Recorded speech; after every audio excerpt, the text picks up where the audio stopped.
एक बार कथा में कहा था कि शिव क्या देते हैं, राम और कृष्ण क्या देते हैं। तो कथा में वर्णन किया था कि भगवान शंकर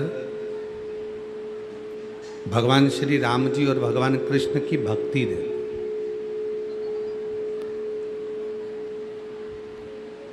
शिव जी देते हैं भगवान कृष्ण की भक्ति, भगवान श्री राम जी की भक्ति, और भगवान राम और कृष्ण देते हैं भगवान शिव की भक्ति। दोनों का अलग अलग वर्णन है। राम जी की आराधना करोगे, राम जी की पूजन करोगे, राम जी की साधना करोगे, राम जी का भजन करोगे तो वो आपको शिव की भक्ति दे दें। भगवान कृष्ण का भजन करोगे, भगवान कृष्ण की साधना करोगे, भगवान कृष्ण के मंत्र का उच्चारण करोगे तो वो शिव की भक्ति दे दें।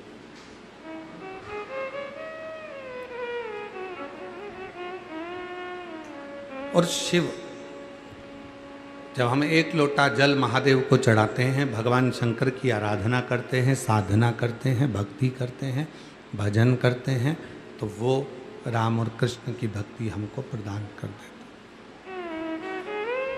राम जी के चरणों में ले जाकर छोड़ देते हैं, कृष्ण जी के चरणों में ले जाकर छोड़ देते हैं, राम जी के चरणारविंद तक वो ले जाकर अपने को छोड़ देते हैं। राम कृष्ण की भक्ति वो हमको प्रदान कर देते हैं। संसार का जो मनुष्य है, संसार का जो मानव है, वो ये सोचता है कि मैं राम जी का भजन करूं तो मैं शंकर जी का प्रसाद भी ना लूं। अगर मैं कृष्ण भगवान की भक्ति कर रहा हूं तो मैं शिव का ना प्रसाद लूं, ना शिव के मंदिर जाऊं, ना शंकर का स्मरण करूं, ना शंकर का मंत्र जाप करूं। पर ये गलत सोच है, ये गलत विचार है, ये गलत दृष्टि है, ये गलत भाव है, गलत भावना है, गलत विचार है। राम के भजन करने वाले को, कृष्ण भगवान के भजन करने वाले को, राम जी का स्मरण करने वाले को, कृष्ण भगवान का स्मरण करने वाले को शिव जी की भक्ति तो दिन रात करना ही चाहिए। जब हम शिव की भक्ति करेंगे तो हमको एक ना एक दिन राम और कृष्ण का दर्शन जरूर हो जाएगा, ये निश्चित। राम और कृष्ण का दर्शन होता ही तब है जब हम शिव की भक्ति करें। भगवान मालिक है साउंड का, शिव की भक्ति करें, भजन करें, स्मरण करें।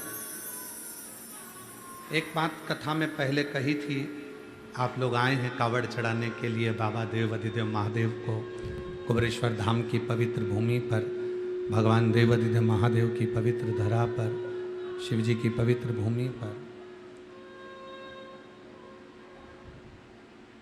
आप लोगों को कथा में कहा था, और जितने आस्था चैनल पर सुन रहे हैं, जितने फेसबुक यूट्यूब पर सुन रहे हैं, जितने मोबाइल पर सुन रहे हैं, जितने भी भगवान शंकर के विरल भक्ति को धारण कर रहे हैं, वो भी स्मरण रहे। पूर्व में कह चुके हैं, दुनिया का कोई सा भी व्रत हो, सोमवार, मंगलवार, बुधवार, गुरुवार, शुक्रवार, शनिवार, कोई सा भी व्रत हो, दुनिया का कोई सा भी व्रत हो, दुनिया का कोई सा भी यज्ञ हो, दुनिया का कोई सा भी अनुष्ठान हो, और दुनिया का कोई सा भी उपवास, व्रत, साधना, तप हो, उन सभी तप का फल, उन सभी व्रत का फल, उन सभी उपासना का फल, उन सभी यज्ञ, अनुष्ठान, मंत्र का फल अगर कोई देगा तो केवल एक देगा, वो देवाधिदेव महादेव देगा, दूसरा नहीं दे सकता। आप गणेश जी का व्रत करोगे तो भी फल शिव ही देंगे। आप देवी जी का आराधना करेंगे तो भी फल शिव जी ही देंगे। राम जी की आराधना करोगे तो भी फल शिव जी ही देंगे। कृष्ण जी की आराधना करोगे तो भी फल शिव जी ही देंगे। केवल एक शिव। मृत्यु लोक में जन्म लेने के बाद भूमंडल पर आने के बाद, पृथ्वी पर जन्म लेने के बाद हमारे जीवन के सारे सुख दुख, हमारे जीवन के सारे कर्म, हमारे जीवन के जितने भी कृत्य हैं वो सब शिव को समर्पित हो जाते हैं। भगवान शंकर को समर्पित हो जाते हैं, गोवर्धनी को समर्पित हो जाते हैं, शिव जी को समर्पित हो जाते हैं। और जब सारे कर्म भगवान देवाधिदेव महादेव को समर्पित हो गए तो हमारे जीवन के जितने भी कर्म का फल है वो शिव ही देने वाले। जब सामूहिक परिवार होता है, चाचा ससुर भी हैं, ताऊ ससुर भी हैं, ससुर भी हैं, सास भी है, ताई सास भी है, चाची सास भी है, दादी सास भी है। जब सामूहिक परिवार होता है तो उस सामूहिक परिवार में धन कमाकर एक ही जगह पर आता है। सामूहिक परिवार में जो भोजन बनता है, जो रसोई तैयार होती है, वो एक ही चूल्हे पर तैयार होती है। हाँ, इतना जरूर होता है कि जेठ जी को अगर भिंडी की सब्जी पसंद है तो वो भी बनती है, गिलकी अगर पसंद है देवर को तो वो भी बनती है, तुरैया की सब्जी पसंद है तो वो भी बनती है। सब कुछ जिसकी जो पसंद का है कमाकर सब एक जगह पर लेकर आ रहे हैं, फिर जो जिसके पसंद का है वो सारा भोजन तैयार होता है। सारा सब तरह का भोजन तैयार हो गया, सारा भोजन तैयार हो गया। और अकेले रह रहे हो तो वही एक दाल बन जाएगी, सब्जी बन जाएगी, रोटी बन गया, चावल बन गया, अचार मिल गया, थोड़ा नमक मिर्ची जो भी लगता है वो तुमको प्राप्त हो जाता। पर सामूहिक में रह रहे हो तो सामूहिक में रहने पर आपको भिंडी की भी सब्जी मिल रही है, क्योंकि एक चाचा ससुर को ये पसंद है, एक को गिलकी की सब्जी पसंद है, एक को तुरई की सब्जी पसंद है, तो सारी तरह की सब्जी आपकी थाली में आ रही है। सामूहिक, अकेले में तो बस एक दाल और सब्जी, पर सामूहिकता है तो वो सब कुछ आ रहा, सब कुछ प्राप्त हो। उसी तरह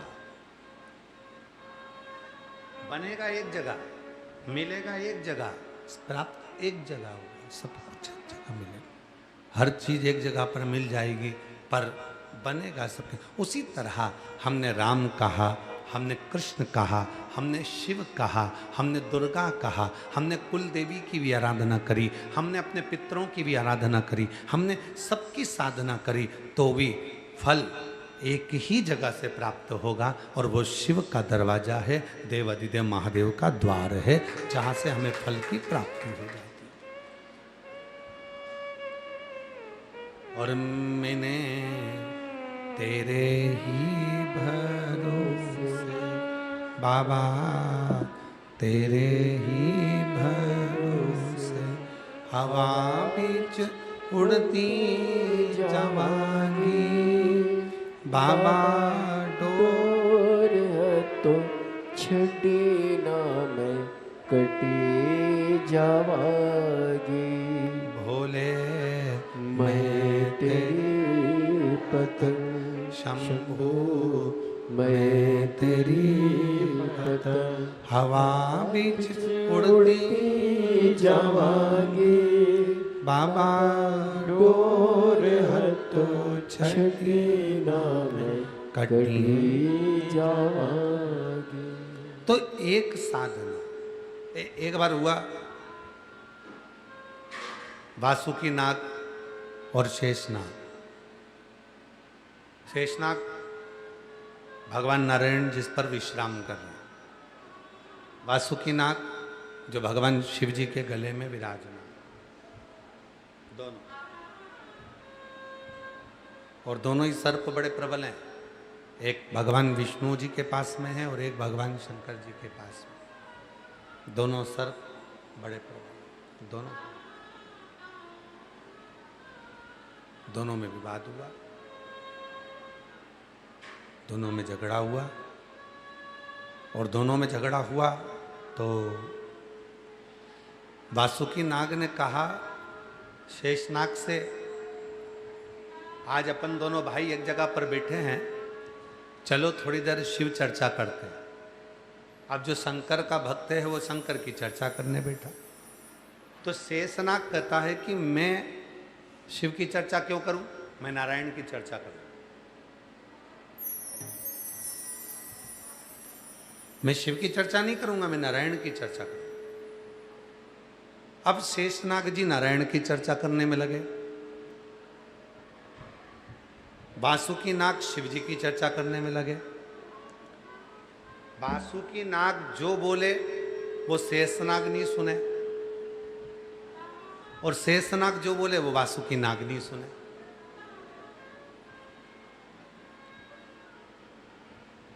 पति और पत्नी दोनों शंकर के उपासक मिल जाएं तो समझ लेना कि भगवान की बड़ी कृपा हुई है, बड़ी करुणा हुई। पति भी शंकर जी को लोटा भर के जल चढ़ाने वाला मिल जाए, धर्म पत्नी भी एक लोटा जल चढ़ाने वाली मिल जाए, पति भी शिव नाम जपने वाला मिल जाए और धर्म पत्नी भी शिव नाम जपने वाली मिल जाए, तो समझ लेना कि शिव जी की बड़ी कृपा हुई है, शंकर जी की बड़ी करुणा हुई है, शिव जी की बड़ी दया हुई। अब मालूम पड़े कि पत्नी शिव जी की साधना करने वाली मिल गई, शंकर जी के मंदिर जाने वाली, भगवान शंकर का नाम लेने वाली मिल गई, और पति मिल गया ऐसा कि वो देवी देवता को माने ही नहीं,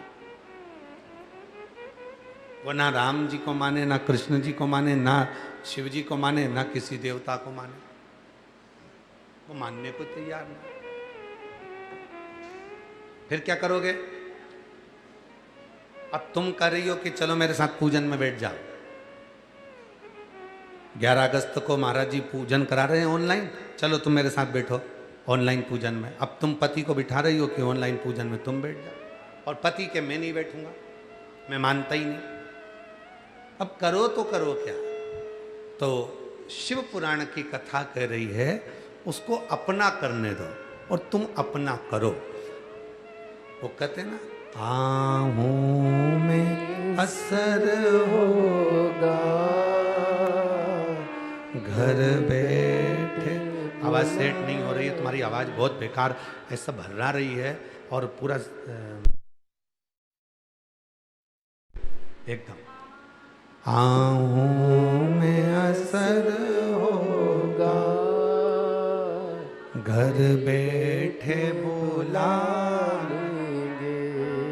तुम रूठे रहो बोले हम तुम्हें मना लेंगे, तुम रूठे रहो बोले हम तुम्हें मना लेंगे।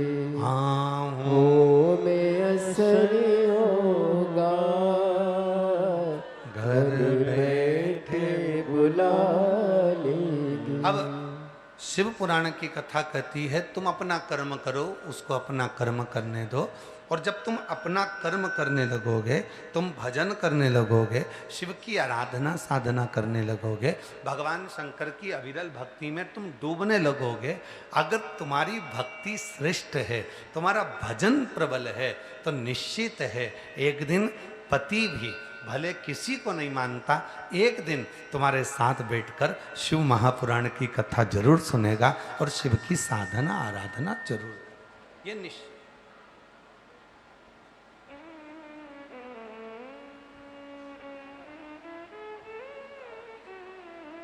शिव की साधना करेगा वो। अब तुम्हारी भक्ति में बल होना चाहिए। हमें एक स्मरण आ रहा है,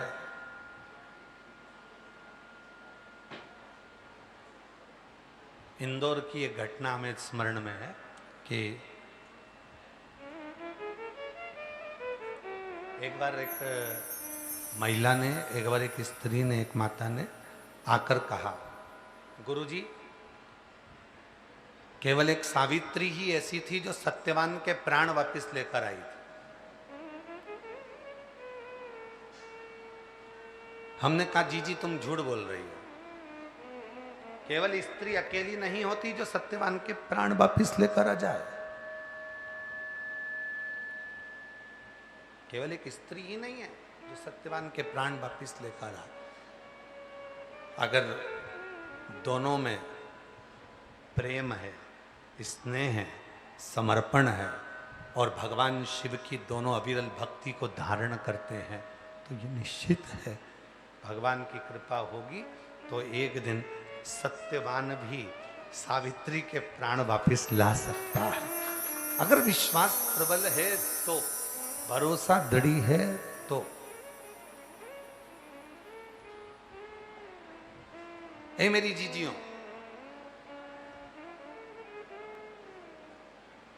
कितना सुंदर लिखा है शिव महापुराण की उमा संहिता कहती है कि धर्म पत्नी जो दान करती है, जो पुण्य करती है, जो सत्कर्म करती है, जो व्रत करती है, जो उपवास करती है, जो साधना करती है, तो पति के खाते में भी जाता है, ससुराल के खाते में भी जाता है और मायके के खाते में भी जाता है, दोनों जगह जाता है। पर शिव महापुराण की कथा उमा संहिता एक बात और कहती है, कोई पति यदि शिव की साधना कर रहा है, भगवान शंकर की आराधना कर रहा है, शिव की उपासना कर रहा है, तो उसका पूरा आधे हिस्सा धर्म पत्नी के खाते में चला जाता है। कितना हिस्सा जा रहा है? आधा। इसीलिए शायद यह कहा जाता है कि जब हम कहते हैं रिटायरमेंट हो गया, रिटायरमेंट होने के बाद भी आधा मिलता ही रहता है। और कई लोग ऐसे भी हैं कि कोई चला गया तो उसका भी हक उस पत्नी को मिलता ही रहता है।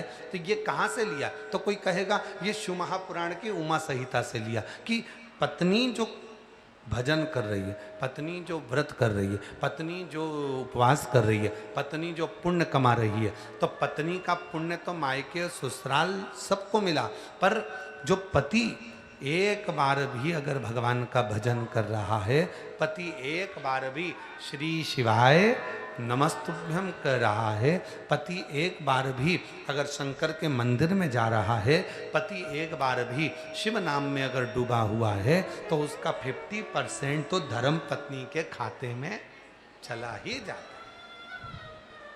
पहुंच पत्नी का बेटे के खाते में गया, पत्नी का पुण्य पुत्री के खाते में गया, पत्नी का पुण्य ससुराल में गया, पत्नी का पुण्य ससुर मायके में गया, उसके भतीजा भतीजी जो जो कहते ना बुआ जी बुआ जी बुआ जी, तो भतीजे को भी मिला, पुण्य मिला। अब पर पति का जो पुण्य है वो पुत्र को नहीं, पति का जो पुण्य है वो पुत्री को नहीं, पति का जो पुण्य है वो कहीं नहीं, पति का पुण्य अगर मिलेगा तो उसकी धर्म पत्नी को आधा अवश्य प्राप्त होगा, जिससे वो अपने जीवन की सार्थकता को सिद्ध कर सके।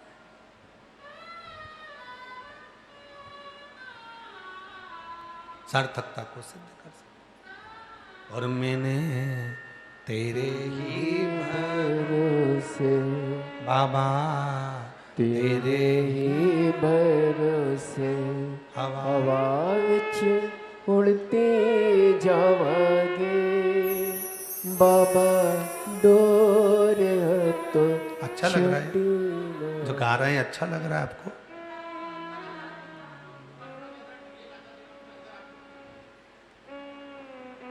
भोले मैं तेरी पतंग शंभू, मैं तेरी पतंग हवा विच उड़ती जावांगे, बाबा डोर है तो छड़ी ना मैं कटी जावांगी। भोले मैं तेरी पतंग शंभू, मैं तेरी पतंग। तो शिव कथा कर रही है, वासुकी नाग और शेषनाग दोनों में विवाद छिड़ गया।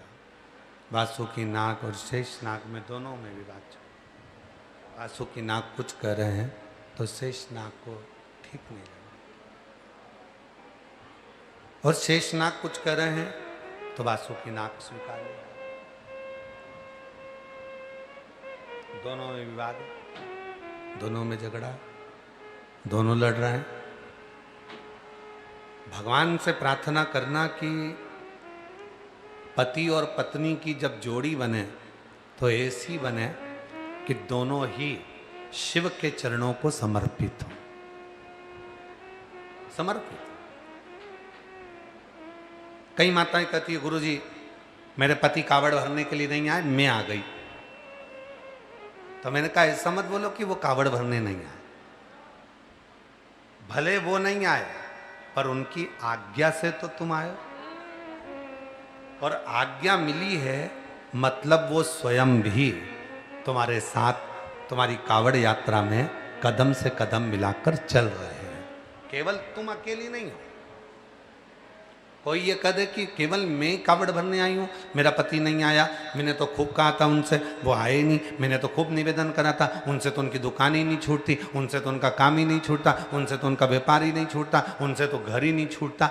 मत छूटने दो ना, उन्होंने तुम्हें तो मना नहीं करा ना, तुमसे तो कह दिया टिकट करा दे रहा हूँ। टिकट कराने तुम थोड़ी ना गई थी, टिकट पति ने कराया, बेटों ने कराया, परिवार वालों ने कराया। अब जब सबने मिलकर टिकट करवाया, तुम्हारी सहेली के साथ, तुम्हारी बेस्ट फ्रेंड के साथ तुम अगर कावड़ भरने के लिए आए हो तो तुम अकेले नहीं आए हो। ये मत कहो कि वो नहीं आए और वो फुर्सत नहीं है, उनको ये नहीं है। नहीं नहीं नहीं, उनकी आज्ञा थी, उनका मन था कि तू चली जा, मैं नहीं जा पा रहा, फिर भी वो तुम यहाँ हो। अब कई लोग कहते हैं कि हम अकेले कावड़ भर रहे हैं। काय के अकेले कावड़ भर रहे हो? तुम यहाँ पर हो, वो दुकान पर बैठा है तो भी उसका दिल तुम्हारी कावड़ में ही लगा हुआ है, उसका मन तुम्हारी कावड़ में लगा हुआ। एक प्रसंग याद आ रहा है।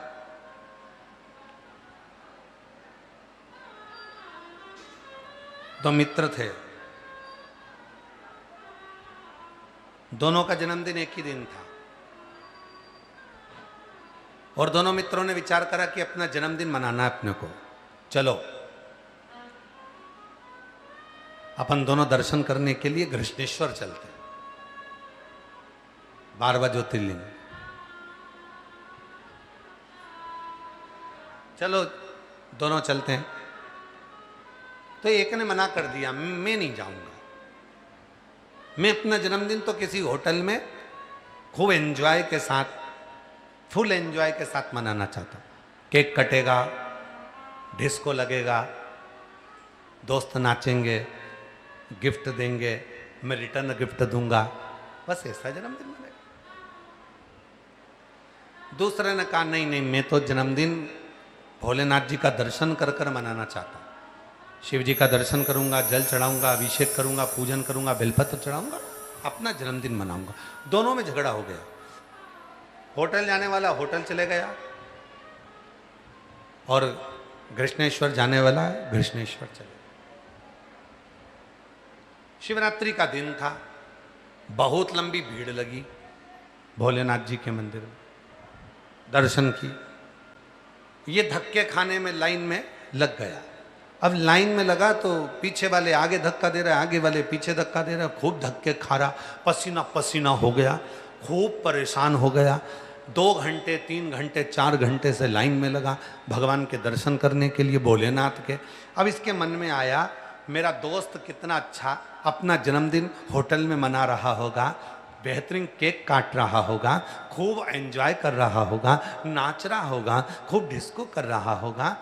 और जो शिव जी के दर्शन करने खड़ा था वो होटल को याद कर रहा था, और जो होटल में डिस्को कर रहा था, जो डांस कर रहा था, जो केक काट रहा था, वो मन में विचार कर रहा था मेरा दोस्त जन्मदिन मना रहा है, घृष्णेश्वर का दर्शन करने गया है, बेल्लूर पहुंचा है, बाबा का दर्शन कर रहा होगा, जल चढ़ा रहा होगा, अभिषेक कर रहा होगा। वो घृष्णेश्वर को याद कर रहा है जो केक काट रहा था, होटल में पड़ा था, और जो मंदिर में खड़ा था वो होटल को याद कर रहा। दोनों मिले, 6 महीने के बाद दोनों का एक्सीडेंट हो गया। जो मंदिर में लाइन में लगा हुआ था नरक, और जो होटल में खड़ा हुआ था वो स्वर्ग। दोनों ने विचार करा कि आखिर ऐसा कैसे हो गया, मैं तो मंदिर गया था, फिर मैं नरक कैसे पहुंच सकता हूं। तो कहा तू मंदिर में था पर तेरा दिल होटल में था, और वो होटल में था पर उसका दिल मंदिर में था। ये मन जहां लगा होता है बस फल वैसा ही प्राप्त होता है। फल जब मिलेगा जब हमारा हृदय लगे, जब हमारा मन। अब कई माताएं कहती गुरुजी मैं अकेली कावड़ भरने आई हूं। नहीं नहीं नहीं, कभी मुख से ये मत कहना कि तुम अकेली कावड़ भरने आए हो। तुम्हारा टिकट पति ने कराया, उसकी मन था, उसकी इच्छा थी कि तुम मंदिर जाओ, देवालय जाओ, शिवालय जाओ, तो गए हो, तो पहुंचे हो। अकेले नहीं आए हो तुम, तुम्हारा पूरा परिवार, तुम्हारा पूरा घर, तुम्हारी पति पत्नी सब। और कई कई लड़के भी आकर कहते मेरी पत्नी का मन ही नहीं लगता भगवान की भजन पूजन में, तो वो नहीं आई, वो नहीं पहुंची। अरे भाई वो नहीं आई पर उसकी रुचि, उसका मन, उसकी इच्छा तुम्हें लेकर पहुंची।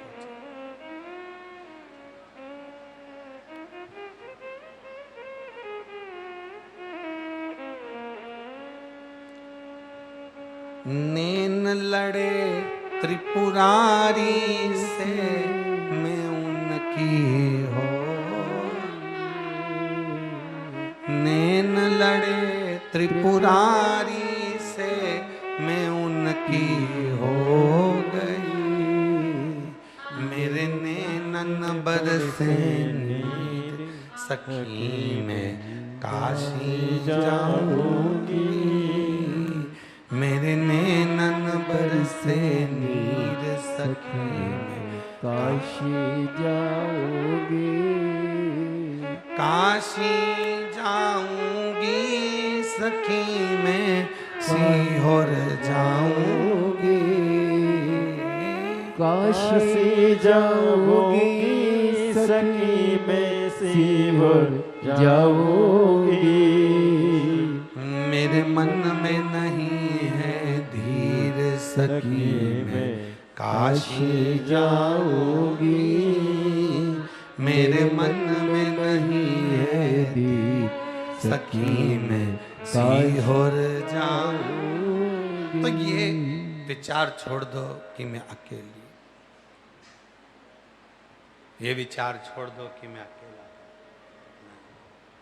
तुम अकेले सीहोर नहीं आए हो, तुम अकेले जल चढ़ाने के लिए बाबा के धाम नहीं आए हो।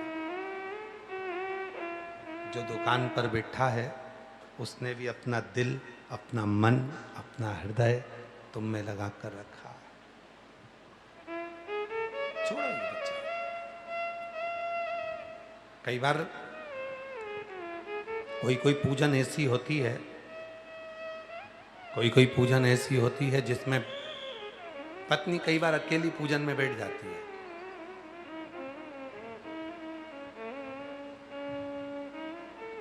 हरतालिका तीज,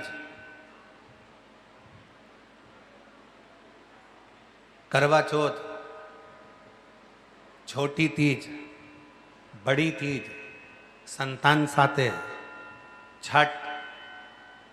अब आप लोग तो ना जाने कहाँ कहाँ से आए हो, तो हमको तो नहीं मालूम कि तुम्हारे उधर कौन सी पूजन होती है, पर कोई पूजन ऐसी होती है कि पति दुकान पर रहता है, अपने काम में लगा रहता है, पत्नी अपना चुंदड़ी मुंदड़ी पहनकर अपना श्रृंगार कर उस पूजन में बैठ जाती है और अपने हिसाब से वो पूजन कर लेती है। छोटी पूजन घर में जो छोटी सी पाटा माटा लगाकर अपने हिसाब से वो कर लेती।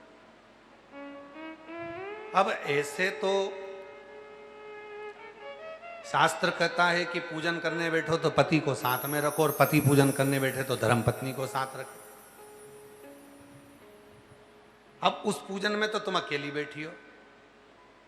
जो छोटी पूजन तुम्हारे घर में उद्यापन की पूजन कोई करती हो, कोई करवा चौथ का पूजन कर रही हो, कोई पंचमी का कर रही हो, कोई छठ का कर रही हो, कोई तीज का कर रही हो, कोई दूज का कर रही हो, कोई भी पूजन तुम करती हो घर के अंदर, कोई दीवाल पे बनाकर करती हो, कोई पाटे पे बनाकर करती हो, तो जो पूजन तुम कर रही हो तुम तो अकेली कर रही हो, अकेली। फिर उस पूजन का फल जो तुम अकेली बैठकर कर रही हो वो मिलेगा कि नहीं मिलेगा? तो शिव महापुराण में स्वयं भगवान श्री महेश से माता उमा जी ने पूछा था जब नारी अकेली पूजन करने बैठेगी, मान लो कोई पूजन ऐसी है जो अकेली कर रही है, हरतालिका तीज कर रही है, करवा चौथ कर रही है, तीज कर रही है, छठ कर रही है, पंचमी कर रही है, दूज कर रही है, उस पूजन का फल स्त्री को प्राप्त होगा कि नहीं होगा? तब शिव जी ने कहा, भगवान महेश बोले, सुनो पार्वती, जब कोई स्त्री अपने घर के आंगन में, अपने घर के क्यारे में, अपने घर के अंदर बैठकर जब कोई भी पूजन भले अकेली भी करती है, या मंदिर के अंदर बैठकर कोई भी पूजन अकेली करती है, या यज्ञ मंडप में बैठकर भी कोई पूजन अकेली भी करती है, तो वो पूजन अकेली नहीं मानी जाती, वो दोनों की जोड़े से ही मानी जाती, दोनों की जोड़े से मानी जाती। क्यों? ये सिर पे पल्लू रखा, काय के लिए रखा? क्या है ये पल्लू? पल्लू है क्या? ये तो साड़ी का एक पल्लू हमने हमारे सिर पर रख लिया, तो है क्या? तो कहा ये सिर पर जो पल्लू रहता है, ये हमारे ससुराल के, हमारे पूर्वजों का, हमारे पितरों का, हमारे घर के कुल देवी देवता का हमारे ऊपर आशीर्वाद रहता है। तो मान लो घर के अंदर कभी कभी सिर पे से पल्लू खसक जाता है, तो क्या उनका आशीर्वाद समाप्त हो जाता है? नहीं। कहा जिस घर के अंदर पितरों की पूजन, जिस घर के अंदर कुल देवी देवता की पूजन, जिस घर के अंदर भगवान शिव की आराधना साधना, तुलसी का क्यारा या भगवान शंकर की आराधना साधना होती है, उस घर की छत के नीचे कहीं पर भी पूजन कर लो, उसका फल अकेले प्राप्त नहीं होता, पति के साथ ही प्राप्त होता है, पुण्य फल प्राप्त होता है। वो पूजन अकेली नहीं मानी जाती। हाँ, खुले आसमान में अगर कोई पूजन कर रहे हो तो उसका फल, इसलिए कहा कि खुले आसमान में भी पूजन करना तो सिर पे पल्लू डालकर करना। सिर पे पल्लू डालकर क्यों? हमारे पूर्वज हमारे साथ हैं, हमारी कुल देवी हमारे साथ हैं, हमारे पति देव हमारे साथ में हैं, हमारा पूरा पितृदेव, आहूत देव, वासुक देव, ये सारे देवता हमारे साथ में विराजमान है। इसलिए सिर पे पल्लू डालकर माताएं अपनी पूजन साधना आराधना करती, भजन करती।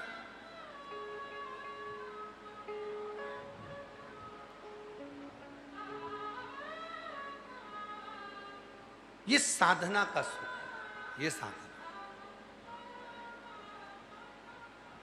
महाराज, मैंने तेरे ही भरोसे बाबा, तेरे ही भरोसे हवा विच उड़ती जावांगे, बाबा डोर हथों छड़ी ना मैं कटी जावांगी।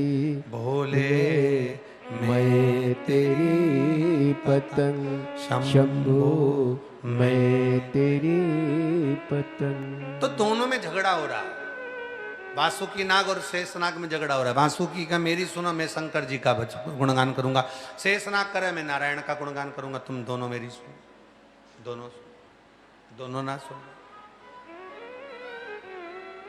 दोनों नहीं सुनो। अब दोनों ही श्रवण ना करें। तब जब वासुकी नाग अपनी कह रहे हैं और शेषनाग अपनी कह रहे हैं, तब मां जगत जननी जगदम्बा अंबा प्रकट दोनों के साथ। क्यों? पार्वती माता को कमला भी कहा गया है। शिव जी को कमल, पार्वती को कमला कहा गया। कमला मतलब, जम के बोलो, कमला मतलब लक्ष्मी, कमला मतलब वैभव, कमला मतलब सौभाग्य, धन, संपदा, वैभव, कमला। पार्वती जी को कमला भी कहा गया। पार्वती जी प्रकट हो गई और मां जगतजननी प्रकट होकर माता पार्वती जी ने उसी समय पर दोनों की बात सुनी, सुनती रही। वासुकी कह रहे मेरी सुनो, शेषनाग कह रहे मेरी सुनो। वो नारायण का गुणगान कर रही है, शिव जी का गुणगान कर। शेषनाग बोला नारायण बड़े, वासुकी कह रहे शिव बड़े। दोनों में झगड़ा हो गया, खूब लड़ाई हुई। खूब लड़ने लगे। तब माँ पार्वती जी प्रकट हुई और प्रकट होकर दोनों को रोक कर कहा